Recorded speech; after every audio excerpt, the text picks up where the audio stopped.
যে অন্যায় যে করে আর অন্যায় করতে যাদেরকে সহযোগিতা করা হয়, যারা সহযোগিতা করে উভয়ই সমান অপরাধী। অতএব ফ্যাসিস্ট যেভাবে গেছে নির্বাচন থেকে নির্বাসিত হয়েছে, একইভাবে জাতীয় পার্টি এবং 14 দল সহ যারা এই অপকর্ম করেছে তাদের পরিণতি একই হবে ইনশাআল্লাহ। সংগ্রামী ভাই ও বন্ধুগণ, বাংলাদেশের মানুষ তাদের অধিকার পেতে চায়। আপনারা জানেন ইতিপূর্বে যে সমস্ত নির্বাচন হয়েছে, এই নির্বাচনগুলো মানুষ তাদের অধিকার ফিরে পায় নাই, বরং তারা কষ্ট পেয়েছে, তারা অত্যাচারিত হয়েছে, তারা মজলুম হয়েছে। আগামীতে যাতে আর মজলুম তাদেরকে হইতে না হয় সেজন্য নির্বাচনটা সুন্দরভাবে করতে হবে। সেই জন্য 5 দফা দাবির একটা কথা বলেছি। এখন আরেকটা বলতে চাই, 36শে জুলাই যে সনদের কথা ঘোষণা করা হয়েছে, এই সনদকে বাস্তবায়িত করতে হবে। দুনিয়াতে কোনো পরিবর্তন হলে সেই পরিবর্তন যাতে আগামী দিনে কেউ প্রশ্ন তুলতে না পারে সেজন্য বিধান আছে। সেই বিধানগুলোকে সত্যিকার ভাবে বাস্তবায়ন না করে যদি অগ্রসর হয় তাহলে এগুলাই পরবর্তীতে উল্টো তাদের বিরুদ্ধে চলে যেতে পারে। সেই জন্য জুলাই সনদকে বাস্তবায়িত করেই নির্বাচন করতে হবে। এজন্য টেকনাফ থেকে তেঁতুলিয়া পর্যন্ত আওয়াজ উঠেছে।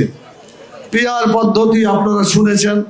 এই পিআর পদ্ধতি প্রপোর্শনাল রিপ্রেজেন্টেশন যেটাকে বলা হয়, আনুপাতিক হারে যে নির্বাচন।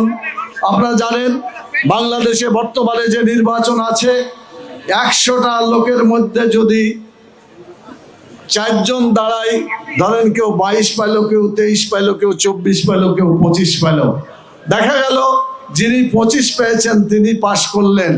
এই 25টা ভোটের বিপরীতে 75টা যে ভোট থাকলো, এই ভোটগুলা কোনো কাজে লাগলো না। এই জন্য অনেকে বাংলাদেশে বলে ভোট পচে গেছে, ভোটকে পচতে দিব না। আমরা বলতে চাই প্রত্যেকটা ভোটের স্বতন্ত্র মর্যাদা প্রতিষ্ঠিত হবে পিআর পদ্ধতির মাধ্যমে। ছোটখাটো দলগুলোও যত কমই ভোট পাই না কেন, 1% ভোট পেলেও বাংলাদেশে 300টা আসনে তারা 3টা এমপি লাভ করতে পারবে। জনগণের ভোটের দাম হবে, ওই 75টা ভোটের দাম হলো না, 25টা ভোটের দাম হলো। এই ধরনের কারবার আর হতে দেওয়া যাবে না। এজন্য বাংলাদেশে নির্বাচন হবে, পিআর পদ্ধতিতে নির্বাচন হবে। শতকরা 71 জন মানুষ পক্ষে রায় দিয়েছে, যেভাবে জরিপ করে দেখা গেছে। অতএব যদি সরকার পছন্দ করেন, তারপরেও আমরা বলবো যে আপনারা গণভোট দিয়ে হলেও পরীক্ষা করতে পারেন। বাংলাদেশের মানুষ এই পিআর পদ্ধতির জন্যই চায় যে তাদের ভোটের যেন মূল্য ফিরে আসে।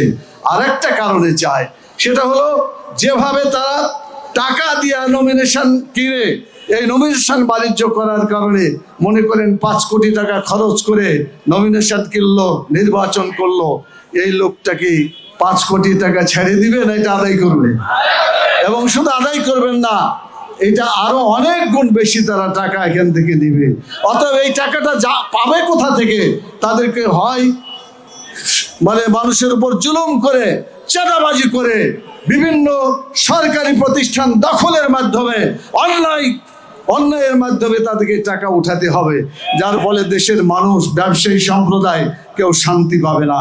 সেজন্য আমরা নির্বাচনকে স্বচ্ছ এবং মানুষের উপকারী করার জন্য আমরা বলতে চাই পিআর পদ্ধতিতে নির্বাচন হবে। টাকা খেলা আর 10টা হুন্ডা 20টা গুন্ডা ইলেকশন ঠান্ডা, এই রীতি আর বাংলাদেশে আসতে দেওয়া হবে না।